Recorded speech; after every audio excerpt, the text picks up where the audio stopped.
Kali ini, kita akan membedah sebuah gagasan yang cukup radikal tentang pengetahuan agama yang tersembunyi. Sebuah konsep yang dikenal sebagai pengetahuan berat Sang Mahdi.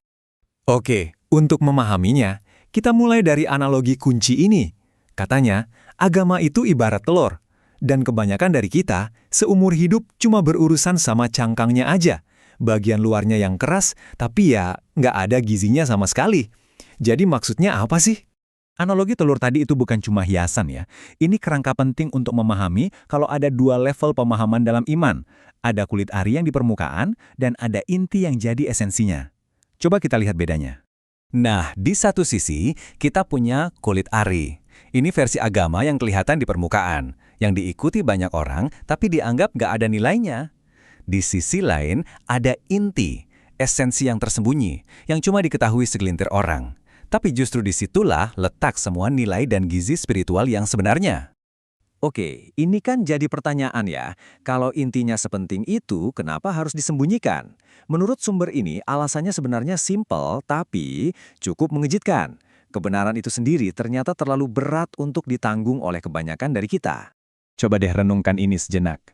Sumber ini bilang kalau pemahaman sejati itu seringnya justru sembunyi di dalam hal-hal yang secara naluriah kita tolak. Ide-ide yang kedengarannya aneh atau bertentangan sama semua yang kita yakini selama ini.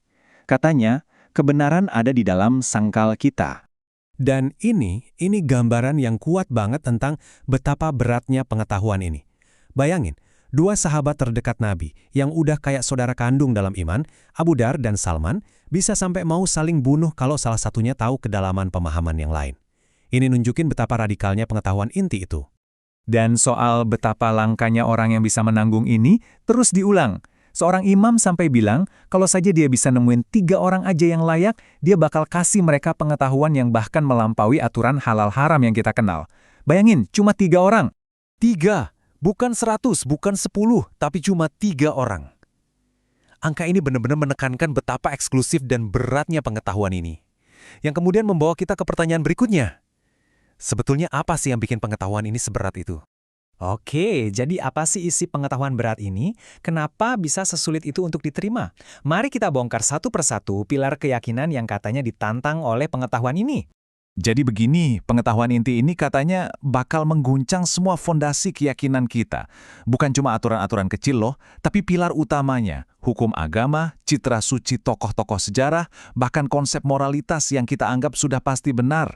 Nah, untuk menguji batas keyakinan ini, ada satu pertanyaan hipotesis yang sangat provokatif. Gimana reaksi kamu kalau Imam Ali, salah satu tokoh paling suci, kelihatan minum anggur, sesuatu yang jelas-jelas dilarang? Nah, di sini kelihatan jelas bedanya. Pengikut yang satu, pegangannya adalah hukum. Nggak mungkin Ali melakukannya, titik. Sementara yang satunya lagi, pegangannya adalah otoritas sang imam itu sendiri. Kalau Ali yang melakukannya, berarti hukumnya yang beda. Ini pertarungan antara iman pada teks melawan iman pada sosok. Dan semua ini mengarah ke satu gagasan puncak yang jujur aja cukup mencengangkan. Gagasan bahwa hampir semua pengetahuan yang kita miliki sekarang itu baru pucuknya gunung es. Coba lihat grafik ini deh. Menurut satu riwayat, semua pengetahuan yang diwahyukan kepada seluruh nabi sepanjang sejarah itu cuma setara 2 bagian dari total 27 bagian. Sisanya, yang 25 bagian, itu lebih dari 90%, baru akan diungkap oleh sosok yang ditunggu, Sang Mahdi. Skalanya luar biasa besar. Dan disinilah ironi terbesarnya.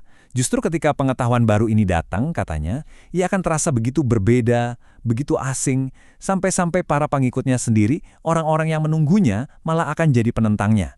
Mereka akan pakai pemahaman lama mereka untuk menolak kebenaran yang baru. Ini semua kedengarannya misterius banget ya, tapi ini dia kejutan terakhirnya. Di mana sebenarnya rahasia besar yang bisa mengubah dunia ini disimpan? Apa di dalam peti terkunci di dasar lautan? Ternyata enggak. Sumber ini berpendapat kalau rahasia Tuhan itu nggak dikunci sama sekali. Dia ada di depan mata kita, bahkan diucapkan oleh semua orang. Satu-satunya tameng yang melindunginya adalah ketidaktahuan kita sendiri. Keengganan atau ketidakmampuan kita untuk benar-benar melihat dan mendengarnya. Oke, jadi kesimpulannya apa? Pengetahuan berat ini ternyata bukan soal satu fakta rahasia, tapi lebih ke sebuah ajakan untuk mengevaluasi ulang semua yang kita yakini. Hukum, sejarah, moralitas, semuanya bertujuan untuk mencapai pemahaman yang lebih otentik tentang Tuhan. Dan kita tutup dengan pemikiran yang cukup provokatif ini. Perjalanan mencari kebenaran sejati menurut sumber ini bakal terasa mengganggu, bakal nggak nyaman.